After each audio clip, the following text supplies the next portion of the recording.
Hello and welcome to episode number 14, I think it is. I think so. Yeah. I think we're going to have to stop counting it when we get to this stage. It's getting a bit like the WrestleManias, isn't it? It's an episode of the offside flag. Yeah. But- Hello and welcome to a new episode of the Offside Flag.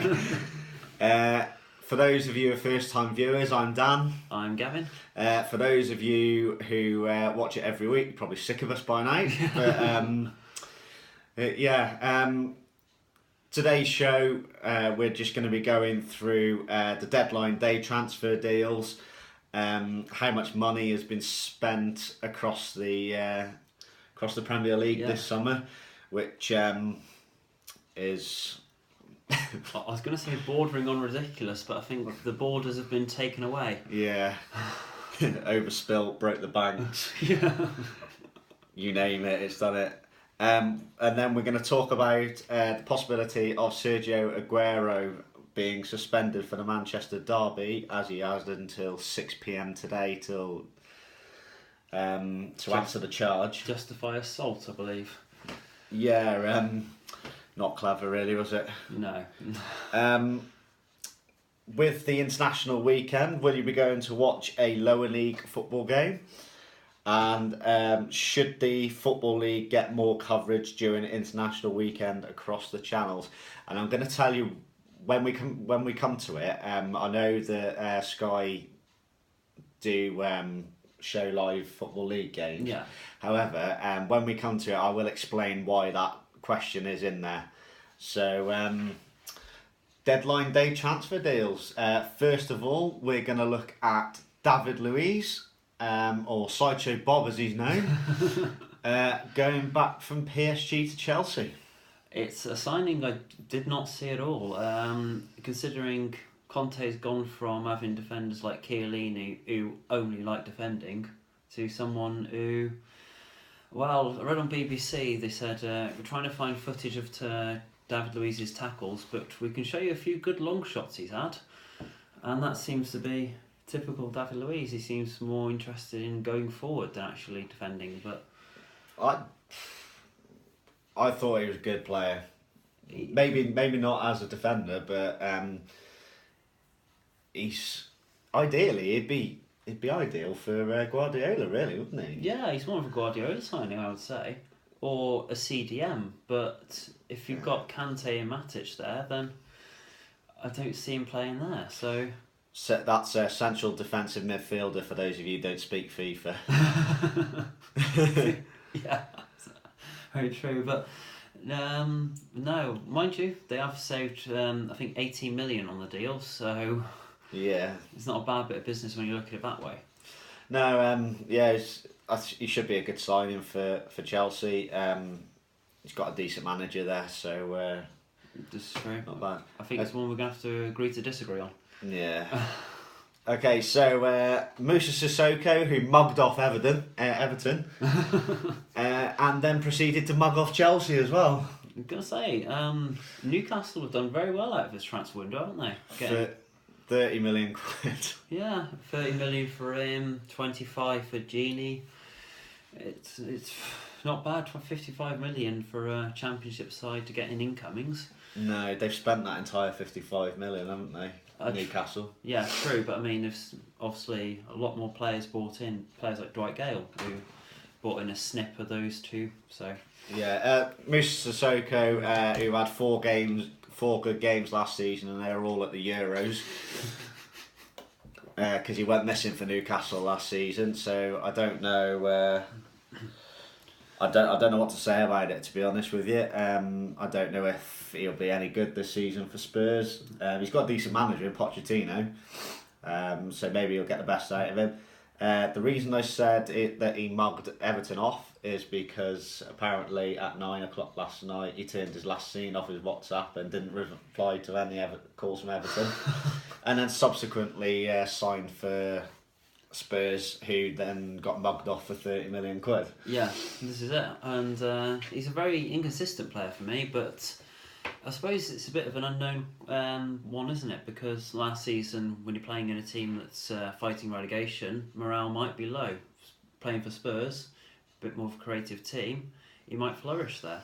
So Yeah, it's a possibility. I think he's definitely a wait and see Yeah. kind of player.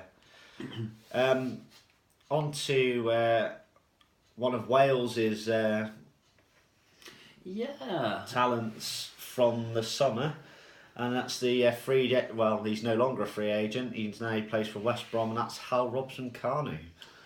Yeah, another player who performed very well at the Euros and has got a deserved move to the Premier League. So, well, fair play to him. Well, did he get a goal against Slovakia? I think first game. Said. He got that good one on the turn and spin, didn't he? Against was it? I think it was the first game. It was Belgium. Oh, of course, yes, because Yeah. Wales always beat Belgium, don't they? Yeah. So yeah, I think decent decent acquisition for West Brom. I think it's a decent acquisition for West Brom. I just don't think it's a decent club for him. I don't think West Brom's a decent club for anybody, not at the moment anyway. Again, with Pulis in charge. Then again, he is a big lad, isn't he? So yeah, he might play so he'll see plenty of the ball. He might play to his strengths. Yeah, but I'm glad that he's got a club, because nobody that played that well in the Euros should be sat Exactly. not having a club. And that's the thing about the Euros or any big tournament, isn't it? It's a shop window for lots of players. So yeah. Moving on to one of the more surprising ones. yeah, I would say of the window is Jack Wilshere going out on loan to get to Bournemouth. However, I have heard a rumour that Jack Wilshere actually fell out of the transfer window and is out for 6 weeks. yeah. Well, I was going to say surprising why, because he's gone from one of the top teams to one of the sort of lower teams in the league, or because he passed the medical. As well, Bournemouth's medical staff haven't actually been sacked. yeah. So, but no, I'm quite surprised that Arsenal let him go out on loan. Well, yeah, I'm surprised. Well, unless you're going to get him on a sort of pay-as-you-play type deal, why you'd actually want him? Because as talented as he is, how much are you going to get out of him, really? Part of the reason why it surprises me is Arsenal do seem to suffer a lot of injuries. Yeah. And as much as he is injured, when he's fit, if they have an injury, there's nobody else you'd want in there. No, that is true. He would probably, I don't know, Arsenal fans write in on this one, but it probably would be if everyone was fit in the Arsenal starting lineup. So yeah, I think it's a good move for both parties, to be honest. Eddie Howe likes to play football. Yeah. Very good manager. And I think that if he can stay fit, I think he'll flourish under Bournemouth. And I think that he would probably help to keep Bournemouth in the Premier League. Exactly, and then if it does that, it's worth the deal, isn't it? Yeah. Right, I'll let you do your gag. Okay, I see Leicester have converted to Islam. Whee! Sorry, viewers, that was very underwhelming. But another team, and I believe there are 13 teams in the league that have done this, have broken their transfer record during this window. And with the signing of Algerian Slimani.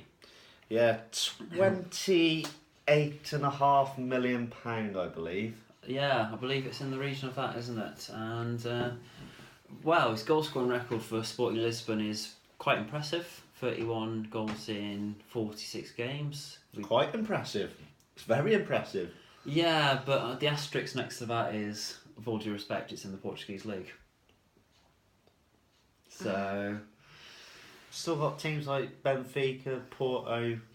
Yeah, and then you've got all the others. So yeah. So what's his goal rate against the top three? I don't know that, I must admit. But well, it can't be too shabby for a club to go and break their.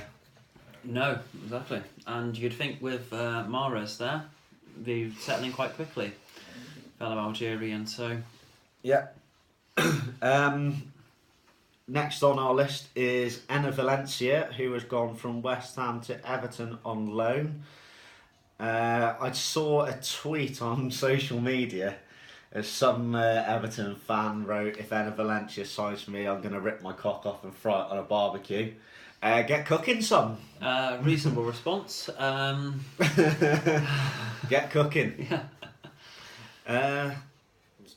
Strange one for me because he's not going to be first choice for Everton, is he? I doubt it, no. So, he's probably not going to be first choice for West Ham. So, it seems an horizontal move, to be honest. Yeah. Strange. Yeah. Strange. But one bit of business West Ham have done very well, I think, and for me the best bit of business yesterday was Arbeloa going there on a free. Yeah, he was a free agent. Yeah, incredible. Which is remarkable. Ex-Champions League winner, and he's available as a free agent. Yeah, he said. I don't know if there are many players that have Champions League winners' medal to their name and Premier League experience.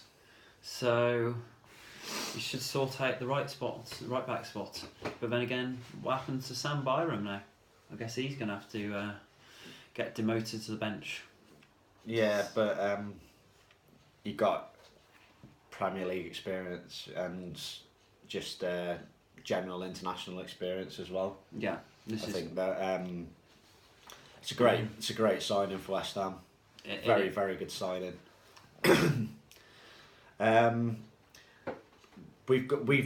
put this out going in because it's about time that this happened. But Mario Balotelli has gone to Nice for free. What a waste. I've got to say, he's one of those, said 5 years ago, if you try to rate his potential, you'd say he'd be one of the top strikers in the world, wouldn't you? But it's just... wasted it. It's just... And it's not the clubs either. He's wasted it himself. I was going to say, it's... if you have that many clubs and they're all struggling to actually manage you, maybe it's not the club's fault. Yeah, he could have been something special in the Premier League, and he chose his lifestyle over that. So now he's gone to, for all due respect, a mid-table side in France. There's the incentive for him to sort of sort himself out. Yeah, he's going to just think, well, it's been wasted now, so why bother? Yeah, I guess so. Go and earn some easy money. Yeah, but then again, I do think that for Nice, I don't mean to disrespect Nice, but it is a big name, so you'd think with shirt sales and brand exposure and things like that, even if it's not the footballing aspect, it could turn out to be a decent deal for them. I think the people in Nice would be raging at you, mate. Long-time viewers in Nice.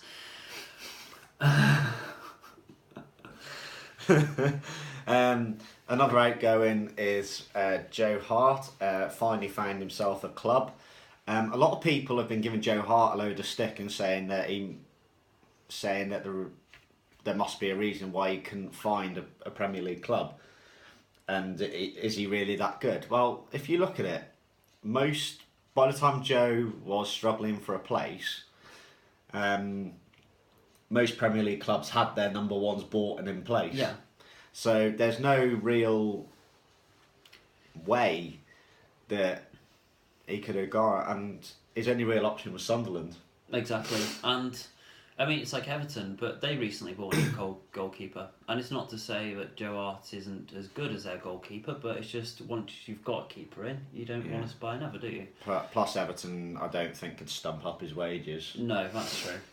But Joe's gone to Torino on a season-long loan, and effectively going to a club like Torino, with all due respect, is putting himself in the shop window. Exactly, yeah, I agree there. But for any history buffs out there, it's a club with it's well worth checking out for the team they were in the 40s. But I think, mind you, it's, I would say, the 4th best league in Europe.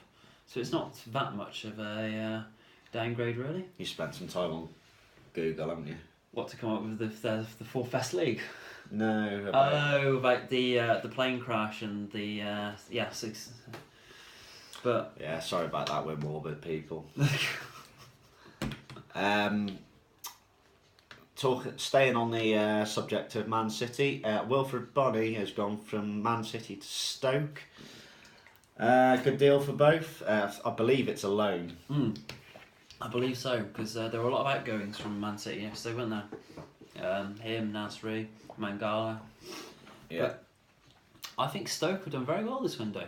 Getting in, Bonney, Gigawa was he 13.5? Yeah. So said decent window for Stoke, and I think they've needed it with their start to the league season. Yeah, I think Wilfred Bonney needed football. I'll be honest, I went to watch City a couple of times last season and he was awful. He really was.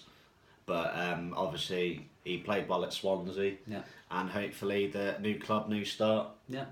Although he's pretty much gone back to where he was, hasn't he, in terms of Stoke now are pretty much the standard Swansea were at when he was there. Yeah. So, strange how it works. So incoming to Sunderland is Didier Ndong from Lorient. Yeah. I believe this broke their transfer record. I believe so, yeah. Another team, and I think the reason why so many records are being broken is because of the massive influx of TV money. Yeah. And, well, I suppose, we'll get onto this later, because of the way the transfer window works from an economic standpoint. Yeah.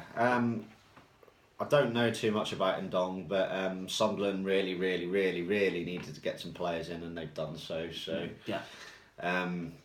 Hopefully they can pick up from there. Exactly. We'll find out more when the Premier League season recommences. So yeah. A good signing. Well, I think it's a good signing for Burnley. Is Jeff Hendrick from Derby. Yeah. Who had a very good Euros for the Republic of Ireland and had a very good season for Derby last season. Exactly. I think a player who's too good to be playing in the Championship, really, as the Euros showed. So, and Burnley, well, could do with more players, so this is a good buy for him. Yeah. Also on the incomings are Marcus Alonso from Fiorentina, and he's joined Chelsea. Yeah, I believe this was about 20 odd million, wasn't it? Yeah. And £24 million it was. Wow, that's, I'd say too much considering we've got Azpilicueta playing there, and you'd think he's not going to. You see, this is the thing with Arsenal, isn't it? In terms of why they don't spend big money on players sometimes, is because if you're going to spend that amount of money, I think they have to be a first team regular. Yeah. So, is it? I don't know. With 24 million for the second choice left back. Well, it could just be the market the way it is now. Thing is, you've got too much money when you've got the luxury of being able to pay 24 million quid for a stand-in. Yeah, exactly. Yeah. Adama Traore has gone from Aston Villa to Middlesbrough. Yeah. We've bought in quite a few players now in Middlesbrough, haven't they? Yeah. So, and I think this is, we talked about it earlier, but a permanent move to the Premier League, because I think Middlesbrough will stay up. Yeah. Traore, he can't be a bad player considering in his contract when he signed for Villa, Barcelona had first refusal on him. Wow. So he can't be that bad of a player. No, exactly. So no wonder he signed back up into the Premier League and he's not playing in the Championship. Yeah. So fair play to him. Okay. The other thing that we wanted to say about the deadline day is Chelsea has loaned out 38 players, which is quite frankly ridiculous. It is. When you stockpiling players to that extent, it's just. Why? Why do they need that many players? Well, they obviously don't, do they? But it's just. I don't think this is part of the problem with the big clubs getting pretty much all the players and owning all the players. So any player that might turn out to be good will be snapped up by a Premier League club, and it makes the gap between the top and the bottom even larger, doesn't it? Yeah. If any one of these 38 does turn out to be very good, they're straight back at Chelsea. The mind does wander. Yeah. So, over the transfer window since it opened on the 1st of July, Premier League clubs have spent £1.17 billion on players. As you've mentioned, a lot of this is to do with the TV deal. Yeah. But is it clubs being held to ransom over players? I mean, I know they certainly have over Sissoko. Yeah, well, this is it. Considering the amount of money, because if everyone in the Premier League is rich, like the Benteke deal, he's going to be over the odds because Liverpool don't need to sell him. Yeah. So. By the way, how many of Tony Pulis's 5 players did he get in? I think it was 2. Chadley and Robson Kanu. Aye, that's one that I wanted to talk about actually. Nacer Chadley to West Brom. Yeah. Well, it's a good signing for West Brom. Yeah. Oh, why he do it, I don't know. But then again, he's been he's on the fringes of the Tottenham team now, isn't he? Yeah. And it might be a Joe Hart scenario where how many takers were there for him, really? And he's got to play somewhere. Sorry, I keep bashing West Brom, but I just don't like Tony Pulis. He's just no. If I wanted to watch Tony Pulis football, I'd go down the pitches on a Sunday and watch it. But yeah, astronomical amounts of money spent on players this summer. See, I use a big word. Yeah, that's good. I get told off for them.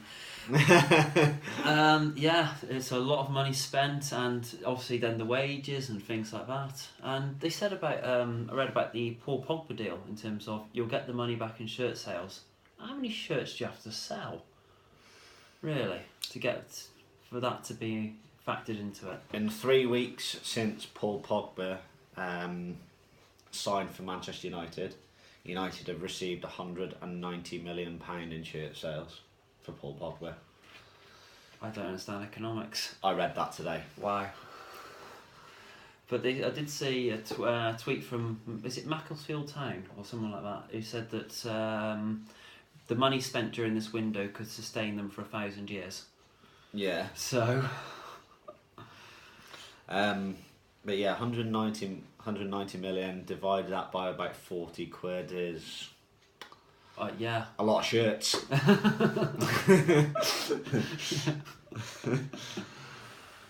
If anybody actually seriously thought I was about to do that, give your head a wobble. What do we think of the transfer window? We discussed this, didn't we? We did. I like it because it's a bit of, from a neutral standpoint, a bit of fun. You know, all the transfers come through. There's a big hoo-ha about it, but I don't think it's a good idea because I think when players are at a premium because of the limited amount of time you've got to buy them. I said to you, didn't I? I think that the transfer window should open on the 1st of July. And then I think that the transfer window should close on the 1st of January. Yeah. So you should have a transfer window all the way through until the 1st of January, and then that gives the smaller teams chance to assess players that they're looking at.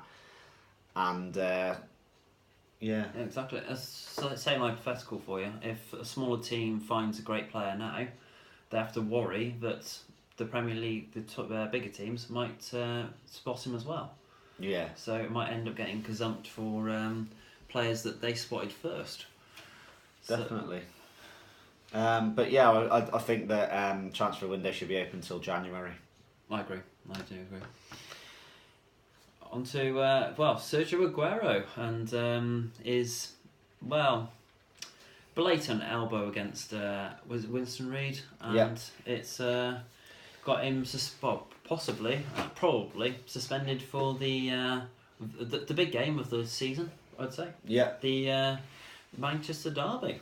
He's done a very silly thing, and I think he probably knew as soon as he did it that he'd get his comeuppance from it. Yeah.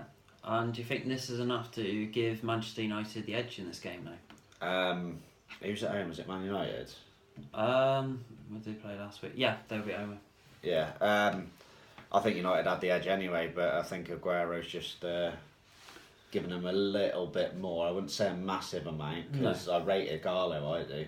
Iheanacho. Yeah. I do. I think he's a good player, very good striker. But the thing is, he's not just going to miss that. He's going to miss the next two after that as well. Yeah. Iheanacho is a very good striker, but he's not Aguero. No, any FIFA fans don't buy him. But yeah, I think Jose and Pep again, renewing their rivalry from La Liga. That should be fascinating, almost as fascinating as the on-field action. Yeah.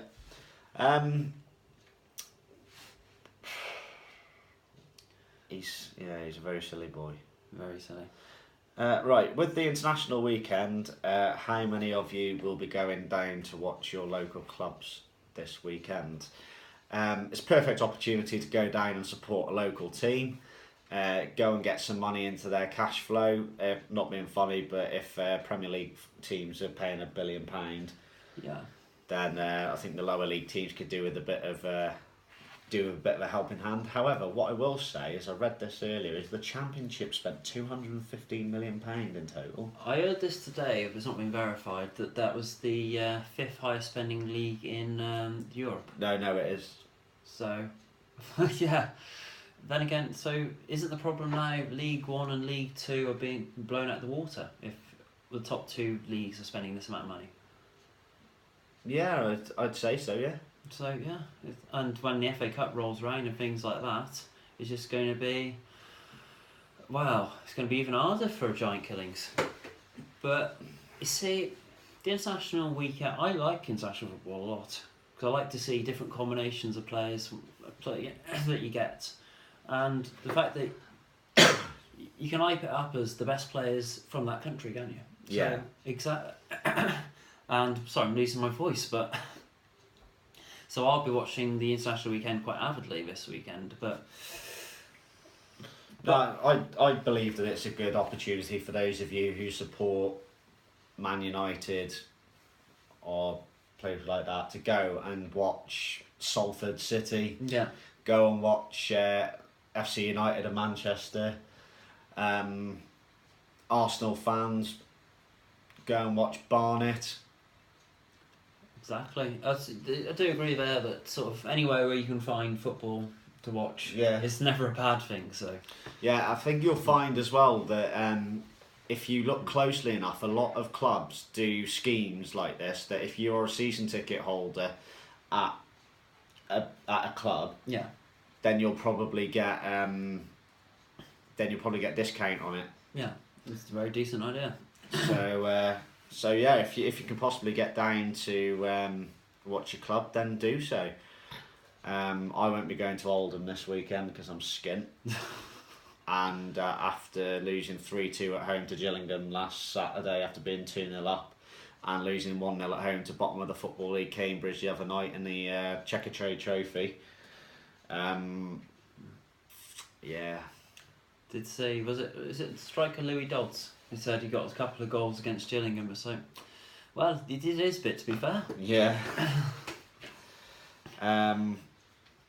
Right. Lastly, for today, should the Football League get more coverage during the international weekend across the channels? Right. The reason why I've put this in is because I know that Sky cover Football League games across the international weekend. Yeah. However, when there's highlight shows and stuff like that, I'm going back as far as when the BBC had the Football League show. If there was no Premier League or Championship game, they just dropped it. No, I disagree there. There should just be a case of, okay, what was the featured game from League One or whatever? Yeah, so they just dropped it, and Channel 5 are the same. Yeah. I mean, you look on a Saturday and the Championship, which is one league, gets the same amount of TV time, as League 1 and League 2 put together. Yeah, I agree. It should be a lot fairer split. Yeah. But then again, in terms of how much coverage does Spain's third and fourth tier get in their country? I can't imagine it's a great deal. I think the standard of football down the pyramid is so high that it does actually get not bad amount of coverage. Should just be fairer. Yeah, but I just definitely don't agree with our. There's no Premier League or Championship football, so we're not going to bother with the Football League this week. No, that is definitely wrong. And I do strongly disagree with it. At the end of the day, you've got Premier League clubs who are buying players from these lower league clubs, but yet you don't want to give them any coverage. No. There is an interesting game on Saturday. I think it's Peterborough and Swindon. Oh yeah, that should be be a bit of a ding dong, that. Exactly.